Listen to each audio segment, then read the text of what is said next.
All right, welcome to the module about business taxes and sales. I've put this in here because I want to give you a better understanding of how businesses operate, how taxes work, how you can get more sales from your store, and how sales give you a better understanding of how sales actually work. I'm not in a seedy hotel today. I'm at my office, so I can show you my face. It's a bit hard because I travel a lot. So when I do these modules and courses, it's a bit hard because the hotels have very bad lighting and I can't really do the face cam. So what I'm going to do is in this module there's going to be a few videos. It's not going to be a crazy in-depth module because there's really not much to it. But if you don't really know me, I've been in business for a long time, over 6 years now. Actually, probably coming up to about 7 years. But when I was in school and when I was a teenager, I was always hustling.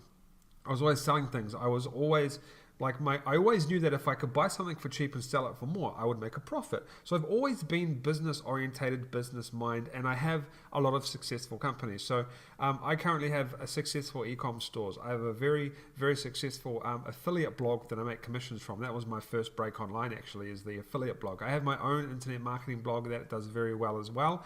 My partner just started a blog 6 months ago, and it's very successful now. I also am in business. I'm an investment business, so I have my own investment business in housing and stocks and stuff. I also gave my friend a loan in a construction business because he needed some money, so I gave him a loan to start his business, and I have shares in a construction company. What else am I involved in? I'm involved in a few other things as well that I've just started as well. So I'm very business orientated. I thrive off it. It's what I live for. I'm very addicted to it. It's an addiction to me. I like to have businesses. I like to make money. I like to be very, very involved in all sorts of stuff, especially investments. I love investing. So what I'm going to do is I'm going to take you through this series. My course is a little bit different to others because they show you how to make the money and all that, but none of them really tell you what to do with the money afterwards. So I'm going to tell you how you can invest your money and make money in return. Because one thing that happens with this is I've seen it firsthand. People make money and they message me saying, Franklin, what should I do? Should I buy a nice car? Should I buy some nice shoes? We'll talk about it more in that video, but my recommendation is to invest it into stuff and look after your family. Look after your family, look after yourself, and invest it. That's my advice. Whether looking after your family is buying a Lamborghini or buying a Maserati, so be it. I have a nice car, I have a Maserati, but I purchased that after I invested most of my money and I had a solid foundation before I did stuff like that. But that's just me. So we're going to take you through that. There will be a separate video on that. But in this one, we're going to talk about sales. So my partner, she doesn't work anymore. She quit her job, but she used to work for a company that contracted to Adobe selling Photoshop and stuff, and she used to sell Photoshop to big corporations here in New Zealand. I think it was 2014 she won Sales Rep of the Year for Australasia, and Adobe flew her to the Adobe conference and she had a good time and all that sort of stuff. But the reason I'm telling you this is because she has an incredible experience in sales. Before that, she was doing it for like 4 or 5 years, and she made her way up the ranks. She just came up the ranks like a boss, and she just dominated the scene. What happened is she got a big New Zealand company on board. There was about 8 contract companies fighting for this contract. She got them on board. It was like 3-4 months of the negotiations. She got them on board and made Adobe millions and millions of dollars. They bought Adobe Cloud, they bought Photoshop, they bought all sorts of business stuff, and she cracked it. She just became everyone was wanting to just talk to her. She was famous in the whole sales world, right? She doesn't do it now because she makes money online. She has her own Shopify stores and stuff.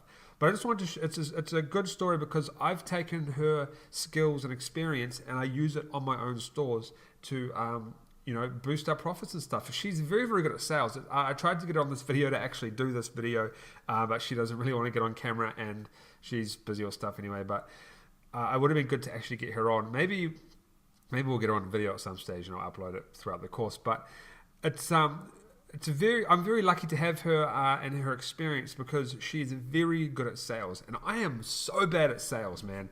I am not that great. So this is really her stuff here, but I'm going to run through it and tell you some good stuff, right? So one thing my girlfriend taught me, my partner, is conversion and sales points. So there's really, I call them, the reason I put 2 names there, conversion and sales points, they're really the same thing.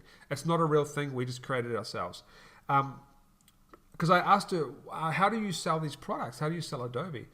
And she's like, well, we have sales points. Like her sales point was always like to these companies, you can make more money if you get the software and all that sort of stuff. But in my Shopify store, my sales points are like, do I have a good product? Can it sell itself? If it can sell itself, then I'm usually pretty good. I don't need many sales points. Will just good images and videos do? Or do I need more? And then you start getting down to things like, will I use a discount as a sales point? Free shipping as a sales point. Free shipping is the one I use pretty much on everything. Fast shipping. I found a supplier in America once for one of my products, and one that I still sell actually, and we got faster shipping because we were now in America and we were selling to America. So the price was a little bit higher, but we get faster shipping. So that's a sales point. It's actually the what's it called? The phone charger product, which we talked about. We found a supplier in America, and it was a bit more expensive, but it was faster shipping. Free product pay for shipping. So the free plus shipping method is your free product is your sales point. You have a huge sale, flash sale, that could be your sales point. Limited number of products, and limited edition product. So these are sales points, and I will actually go through them. I'll show you an example soon, and we'll go through them. But first, I want to show you something.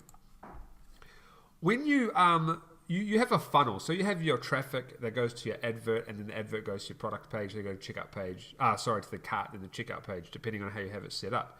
When the traffic goes to the advert, you need to get them hooked. That's your point where you need to hook them in and be like, hey, we've got a sale going on, we've got a free product we're giving away, free shipping, or we've got free, giving away a free product, you pay for shipping. We have a product, but we've got free shipping. We have a discount going on. This is where you need to hook the customer. This is where you need to do quite a bit of the work. My advice with adverts, keep it simple, but have those points in it. That's what people have short attention spans, especially on Facebook. You've got to remember that people on Facebook are scrolling constantly, usually on their phone or on the computer, but usually on their phone now. They're scrolling. What's going to stand out for them is images and videos. They don't care about the text. Usually they don't care. So you want to keep it simple. Very, very simple. Like, hey, get this, the phone charger, we were like, I'm calling all hunters, 70% off today and free shipping. That's usually what we do. That's all we do, and it works very well for us. So the advert has to get them hooked. That is so important. But you have to follow through with that on the product page. If you have a good advert and you get them hooked and they go to your product page and it's a shitty product page with the AliExpress description and there's just nothing there, they're going to bounce. They're going to jet off your site and they're just going to go somewhere else, or they're not even going to buy the product. So you have to, when they get to the product page, you have to follow through with a good description. And your sales points, make sure it flows nice. So if you have 70% on your advert, if that's what it says, make sure it says it on the product page. Have a nice flow, and then you'll convert them to the cart. Then you can convert them into a checkout and into a sale. So you want to actually have a very good, I know I'm doing a lot of hand movements, I just like to do that with a lot of my training, but if you have an advert, make sure it gets the hook, and then on the product page, make sure you follow through with a good description, with good sales points. A guy called Gary Vaynerchuk, you might know him. He says if you've got sales skills and you can sell, if you're a good salesman, you can sell anything, and he's absolutely right. He's absolutely right. I am a crappy salesman. I'm so bad at sales, but my girlfriend's very good, and she's proved it. She has gone and messed with some of my stores, and just the conversion rates are absolutely insane. So that's like basically the test right there. I'm crappy at sales. She's good, and that basically Gary's comment there about if you can sell products, if you're a good salesman, you can sell products. That's basically the test right there. So that's kind of how it goes. You got to get the hook, go to the products page, and have the follow through. And this is the follow through. This is for our phone charger. I don't really mind telling you now because you've seen it. So I have 3 sales points here. 3 sales points. I like to set about 3. I don't like to go over 3. So 1, 2, or 3. Free shipping is my first major sales point. I always offer free shipping on my high ticket items, even if I have to put the price up a little bit. I always offer free shipping because there's no surprise charges at the checkout or anything like that. So free shipping, and then massive 70% off. I have my price at $139 and the original price is $128. So that's my second sales point, massive 30% off, and quick shipping. Now, when I say the Facebook ad has to be the same as the product page, you don't have to put all of these sales points in your Facebook advert. So for this product, I usually do the free shipping and the massive 70% off. Pardon me. The massive 70% off is what I do on my Facebook adverts, and then I just have the quick shipping in there as a bit of an extra. Arrives 3 to 9 days, ships from USA, because I had an Asian supplier, and then he must have a filament center or something in America, and for like $4 or $5 more or whatever it was, can't remember what it is now, but we get the product for a little bit more, but it's faster shipping, and the shipping price is actually the same. It's free shipping on AliExpress as well. So we like to just basically do free shipping on everything. That's really mainly what we do. So make sure you have some sales points. Go back here. There's heaps more sales points I could put in, but you really have to have a strategy when you're trying to sell a product. When you go to a retail store, they have sales points. This is on price. Latest item. That's another one I could put in here. Latest item. I seen a sign. Actually, you know what? I was at the shop the other day and they said I was buying a pair of jeans. Latest item, 50% off. They're two sales points right there, right? 2 sales points. The latest item or latest edition, I think it was, and 50% off. 2 sales points. And you know what? I'm going to give you some advice here. If you get stuck, go down to your local retail store, your electronics store, your clothing stores, and see what they do. Take a look around. Take some photos. Come home and analyze those photos, and you'll understand what I'm talking about. Sales like 50% off, 60% off, 80% off, whatever. We have a store over here called Briscoe's, and they have sales. They do like 1 week only, never to be repeated, but they repeat it next week and the week after and the week after. They do that because it works. So their sales point is a sale that is going to end soon, but they just keep continuously doing it forever and ever. They've been doing it for like 10 years. So make sure you have some conversion or sales points. You can call them sales points or conversion points. And, no one else is teaching this stuff, because I'm going to tell you something here. Most people that do this method just get lucky. They make a course, they sell the course, they make money, and they just ditch, right? I've been doing this for a long time. I've been in sales for a long time, not just with this, with affiliate stuff as well. With my construction company that I have partnered with, I'm more of a ghost partner, a silent partner, but I do some advertising, and it's the same thing. We need sales points. So that's enough rambling about that, but we do have one more slide. I also asked my partner, what's the best advice you could give me and to give you guys? Don't describe the product, sell it. And there's a reason why we have this for sale sign picture here. We'll talk about it in a second. Don't describe the product, sell it. So in this thing here, it says, discover how our awesome solar brick waterproof charger can keep you out of trouble. We strive for quality, and this brick is incredible. We kind of describe the brick, not much. The powerful LED light will help you find your way. So it's kind of, we're describing what the light can do. Right now, we have a massive 70% off, blah, blah, blah. Imagine being able to charge your phone wherever you want. This is something you need, and we have it on sale right now. So that we have it on sale right now is actually another conversion point with our limited offer. Now, the limited offer could also be a conversion point, but I don't emphasize it quite enough to be. Like, I could maybe put it a few more times, make it bold, but I don't really need to in this case. Don't wait until the price goes up, get it now. So we haven't really described the product. A lot of people on their stores have just described the product. Oh, this phone charger is amazing. It has a light. It's durable. You get an extra cable. You can charge all sorts of phones. You can do this. You can do that with it. No one cares what it can do, because we have a little feature thing down here with basically all the information we need just down here. We don't want to have it in our sales letter. This is a sales letter right here. Brief sales letter with some points. We don't want to describe the product much. You can have a little description in there about the product, but you want to make it flow nicely with the sales. So you know how we said the powerful LED will help you find your way. We mentioned that it had an LED, but we also mentioned that it will help you find your way. It flows nicely. It's very simple and it's very basic. So that's really it for that. But what I want to say about this house here, so don't describe the product, sell it. I purchase property and I rent it out. I'm an investor. I buy investment properties and I rent them out.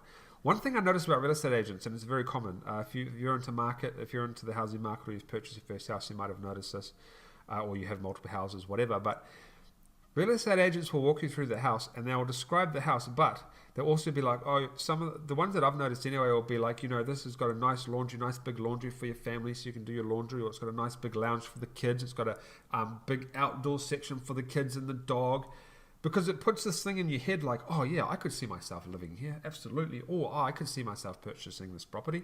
Because I'm an investor, it's a little bit different. What they do is they walk me through and they're like, oh, this has got a good rental yield, the tenant, they always describe the tenant. It's a good tenant. They pay their rent on time. There's room to move the rent up, because that's their sales point. When I purchase an investment property and it's got a renter, I want to know about the renter. I don't care about the house, because I'm not living in the house, right? Of course, I would do it up if there was something wrong with it and I'll fix problems, but I don't care much about the house, because my main goal with an investment property is to purchase it for an income. So what I want to know is, does the renter pay on time? Do they do drugs? Do they drink? Do they party?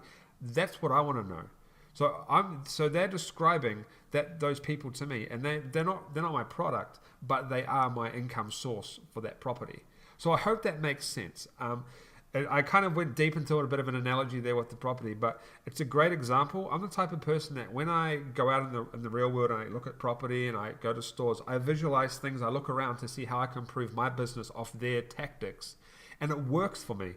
With the retail store, I guarantee you go into a retail store right now and you look at what they're doing, and you replicate that onto your store, you will start improving your conversions and you'll start making more sales. So I hope that makes sense to you. Any questions, ask me down below. I'm absolutely happy to answer any of your questions.